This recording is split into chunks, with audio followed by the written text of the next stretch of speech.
Well, hello, welcome back. I'm Claire, this is Purple Poppy, and as you can see, I've got the completed lap book in front of me. I just thought we'd do a very quick flip through of this before we move on to our new project.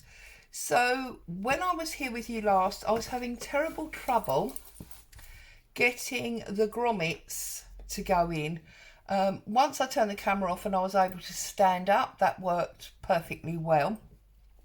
I wasn't overly keen on the look of the elastics, so I tried to decorate those up a little bit and hide them slightly by tying some colour coordinated seam binding through, and I tied it into a knot, and I put one end of each through the button, and I've glued the button down, and then on the other one I tied a piece of broken jewellery on this one, and then I put a bulb pin through with 3 pieces of chain, and on the end of each chain I have made a dangle. So these are little glass beads in the same colour set.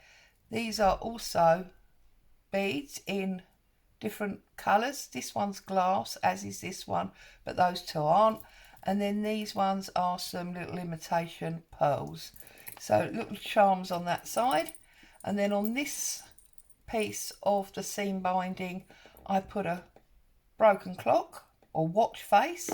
And then again, the 3 chains with colour coordinated beads. Just little bead dangles that I made, and that's got a teardrop pearl. So they make a nice chinky noise, and it just decorates up that spine. And then if we go to the very front, just move those out the way at the back there. We go to the very front, I just did a coffee dyed paper rectangle, stamped some fabric and put that on the top. For the closure, I chose to use one of these metal clasps I've had for a long time. It actually came from the works. And then of course we open him out like this. Do it this way because there is, a lot to see. So we've got plain side there, but that could easily be decorated up. And then we open that over like so. And I went semi for a sewing theme, but also for upholstery. So I've got a picture of some sofa that's been recovered there that opens out, and there's some fabric and 2 china buttons. That's on that first envelope. We put the small envelope on, and I've just put a pocket there. And I've stuck these, I hope you can see that. Can you see that? Am I far enough in? Not quite. Let's come all the way across. There we go. So I've stuck all of these pieces down onto the envelope, and then I've put the pocket on the front, and I've just added some pieces into that pocket.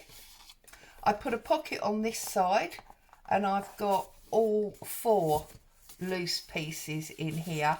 So there's like an old library card, there's needles for the sewing theme, there's this gorgeous picture of 2 children, and then there's an old cotton advert.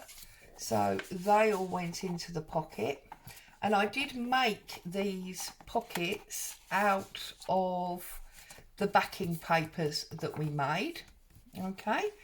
And then obviously that also opens that way, and I just put this glove flap here. I thought that was lovely, and I put a little word there. That man is a success who has lived well, laughed often and loved much. That's Robert Louis Stevenson. And I've just made a little pocket there. I haven't put anything in, but it is open, and you could obviously put something in there if you wanted to. So that's that side, and then if we bring it back a little bit, oh, there's lots of jigging around here, and if we move that bit over, that's the journal, okay? And this was our other envelope, and I think you saw me put the picture on. Well, I've since adjoined this smaller envelope that we also put the picture on. I've put one of those disc pins on like we've got at the back, and that opens, and I've put a wax seal to hide the back of that brad. I've put this bag on with a tag in the pocket, and this tag came from Tracy Fox. It was part of her tag freebie kit, and I've just popped that in there. And this bag is a freebie from Witchcraft You Do Anyway, and I've put the string on using a wax seal to match that side. So you can just close that up, and that keeps that all as one rather than flapping around as the other side does. And then I made the signature just with a large amount of random papers that I had around. There's many vintage, there's lots of coffee dyed, there was some Edith Holden you saw there, there's coffee dyed lined, there's dictionary, there's plain lined paper, this is again vintage, ledger, see another vintage page, and there. So there's lots and lots of different pages, different sizes, different styles, and even different textures. I didn't count them, but as you can see, there's quite a lot in there. So then if we close that on there and we move it across and we open it out, there's your second signature, which I'll flick through just quickly because it's basically exactly the same as the other one. Various book pages, old and new. Obviously you knew about that one, we did that together. And then there's another Tracy Fox blue tag there, and I just put this stamped E on 2 different layers of card for interest. And I've put some bits and pieces in this envelope. Now, because I said about the upholstery, I thought we'd have some fabric swatch, and I've put a trimmings swatch. So they are both in that one. And then here, oh, there's another one of these actually. I have to go back and find that. I didn't show you that. So you forget how many parts there are. Here I've made a pocket about halfway, and I've just put some pictures of furniture that's been reupholstered in there. And then I've put a small lower pocket down there. And again, I've just done 3 little upholstery type images that were in there. And then in our back pocket, I just put, whoops, an array of things. I put bits of fabric that we used, the tab tops that I used. I've put some cutouts, just lots of bits that can be played with and added in to the journal. So it's supplies, I suppose you could say, in the back there. Whoops. Come on. Oh, can't get that under there now for some reason. There we go. So that's that one. I need to go back now, don't I, and find that other set of pockets. Where is the other set of pockets? There they are. I did show you briefly, we concentrated on that. So exactly the same. In the top pocket, 2 fabric swatches, and in the bottom pocket, 2 trimming swatches. There you go. So that's how my lap book was completed. I will at some point get it onto my Etsy shop, but for the time being, what I'm concentrating on, and we just do that up, and then we have our book. Plenty of room for adding. You can see got lots of space there to add in other things, no problems at all. So that's that. let's just stand this down out of the way. And let's talk about our new project. Now, our new project is this. Now, it may not mean much to you looking at it like that, and I must admit it doesn't look overly exciting. But basically what I want to do is I want to make a bento box, a bento stationery box. Now, for those of you that don't know, a bento box is a traditional Japanese, I believe it is, way that they carry their lunch in order to keep the various items separate. So all three of these smaller boxes, smallest boxes, lift out, and this one lifts out. So you would have something on the bottom, and then you would have something here or there, and then you would have the three smaller ones down the side, and each one would contain something different that was food orientated. Now, I became aware of these about 2 years ago when I saw a number of people, I think the first one I saw was 49 Dragonflies, doing a video, an unboxing video, because there was a lady whose name I'm not going to attempt to pronounce because I know I'll get it wrong, who was doing stationery bento boxes. And I thought they were awesome, but she had such a long waiting list that I could just never get hold of one. And I think, to be honest, she's not even doing them anymore. I don't know why.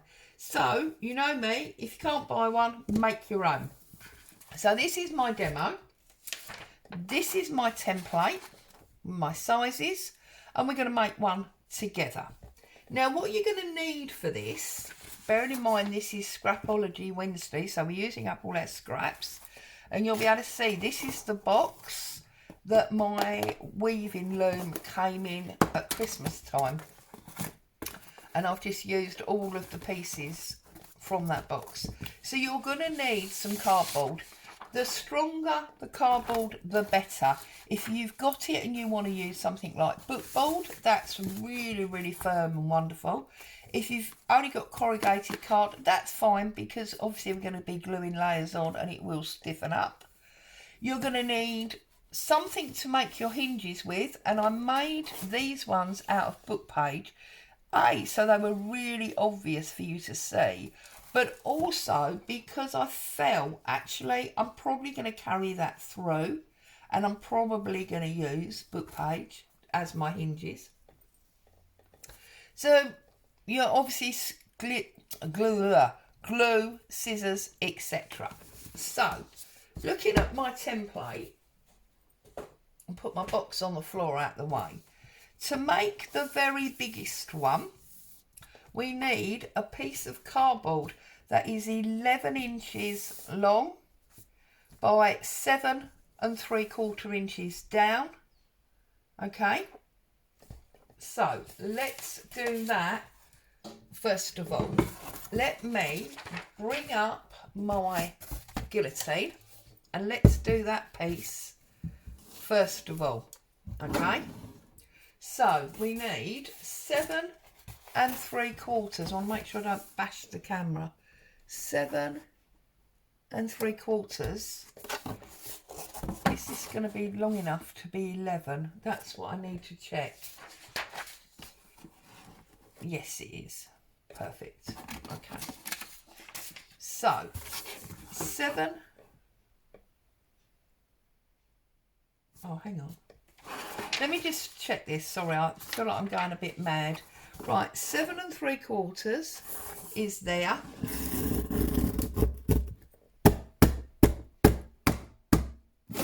I really need to get a new cutting device. This is getting a little bit... Oh, see now I've damaged it. Oh well. If you've got a better cutting device than this, that would be wonderful. Right, so we need 11 inches exactly. So because my guillotine, I'm going to have to move it close to me. Hang on 1 second. Because my guillotine only goes to 9, I'm putting my ruler in to make sure I get the right length.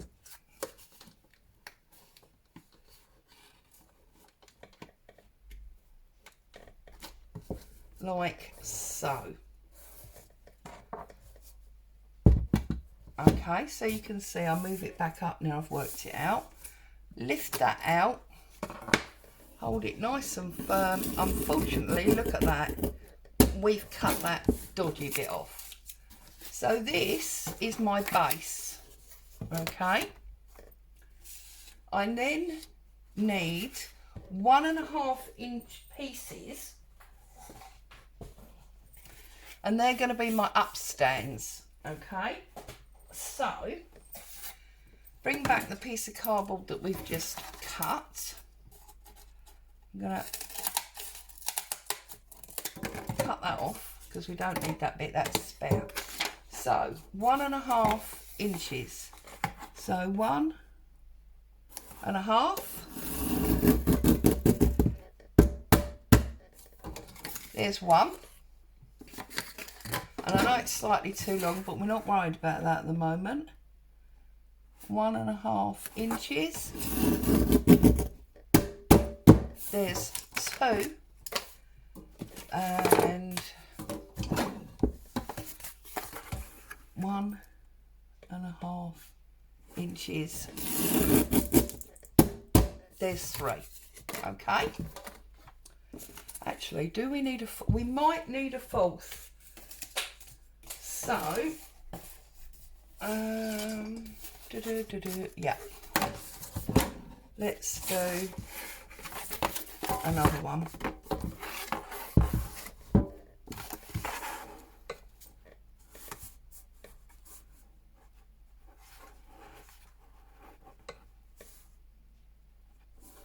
One and a half inches. Okay. So these are the pieces that we need to make our box. But you don't obviously want your box, let's pull those 4 out for a minute, you don't want it plain cardboard. So I would suggest that you find your most favourite kit or paper, and you can, you know, your digi kit or your scrapbook paper, whatever, and you set about printing several of your most favourite page. Okay, now I like this page. I think this page is lovely. Okay, so you can cover your page with whatever paper you choose to. Okay, now this one has actually misprinted. I've got some lines there, but I think once I put all my stuff in my box, that won't be too obvious. If you're not happy with that, then obviously you can choose a different paper. You might want to do a paper like this that's more collaged and in keeping than using a set pattern like this. Obviously that is going to be your choice, and what you're going to need to do is cover your base. Okay, so get it in the middle and get it beautifully covered. So let's get some glue on here and get this covered. Okay, now I am actually choosing to use this collage sheet because I think it goes with my taste, my desk, you know, and just my area in general. So you would choose whatever. Now if you are a member of the Happiness in Crafting Facebook group, this was the freebie, I think it was last week, not this week. Make sure you get it nicely central. Find your spreader and get that spread out and firmly stuck down.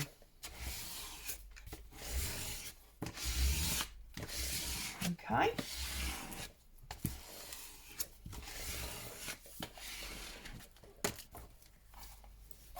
Once you're happy that it's firmly stuck down, you obviously, as always, like when we cover our books, just need to take that little corner off on each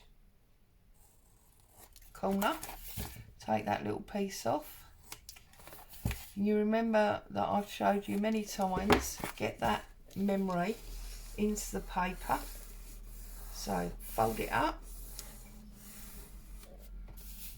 on all four sides. Okay.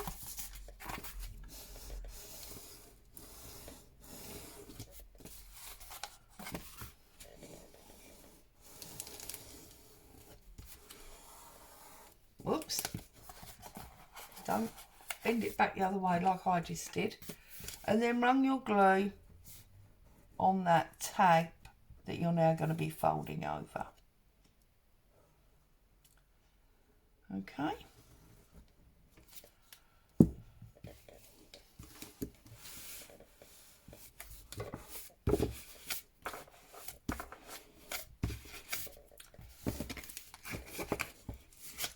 And press that home. It will go. Even when it's narrow like that, it will stick. You just have to be a little bit patient with it, okay? Go around and do all four sides.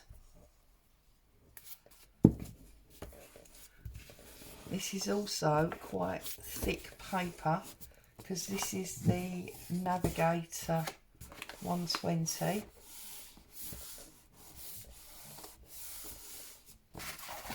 Okay. Press, which one was it that we've glued? Is it that one? Yeah. So glue that down, turn it over, give it a good press. Okay. We're obviously going to cover this anyway, so it's not major, but and what I intend to do as this part of this mini series is obviously get the boxes made, and then once we've made the boxes we're going to fill them up, so we can do some lovely button cards, we can do little ribbon wraps, you can, we'll make some matchboxes and decorate up some tins that can be used to hold things like bulb pins. So there you go. Now I just want to give this time to set, and obviously you need to go through and you need to do all of your pieces, okay? So once you've wrapped them all, we're going to put that one on there. So obviously we're going to trim that to the right size. Okay, so we're going to put that one there. Make sure you've got the right size. Remember, it was 11 inches by 7.5 inches. Sorry, 7 3/4 inches.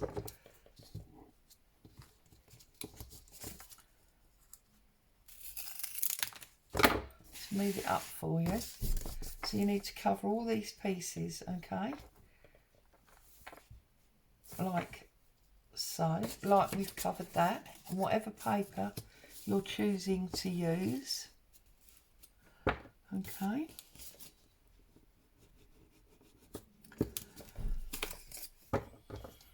Oh, I've lost my pencil. I've lost my line now where I score with my nail. So I need to do that again. Remember, it was 11 by 7 3/4. Okay. That's that one. Oops.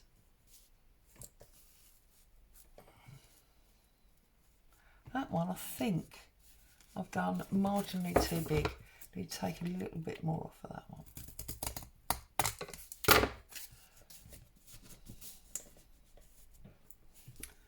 Okay, and then our fourth and final one, which will be going in there.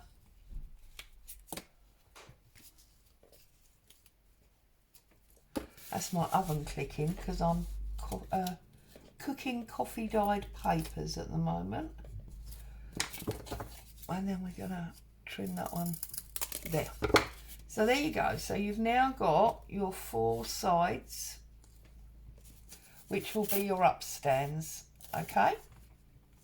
So what you need to do is get them all covered. And when we come back next week, we will assemble this box, and then you'll know exactly how all 3 boxes go together. And obviously I will give you the sizes of those boxes as well. So I hope you like the idea of making the bento stationery box, and that you're going to stay tuned and join in. In the meantime, thank you so much for joining me. And those of you that popped private messages in to make sure I was all right, because I haven't been around for a few days, thank you. It's very kind of you. I've just been mowed down with life, I'm afraid, which is why, although the Monday Make paper went into the Facebook group on Monday, we didn't have Monday Make video, and we didn't have a Tuesday What's on My Desk. But it appears that everything's sorted now, so we're back normal. So here's your Scrappy Wednesday, and I'll be back tomorrow to do our weekly collage. Stay safe, have fun. I'll see you soon. Bye for now.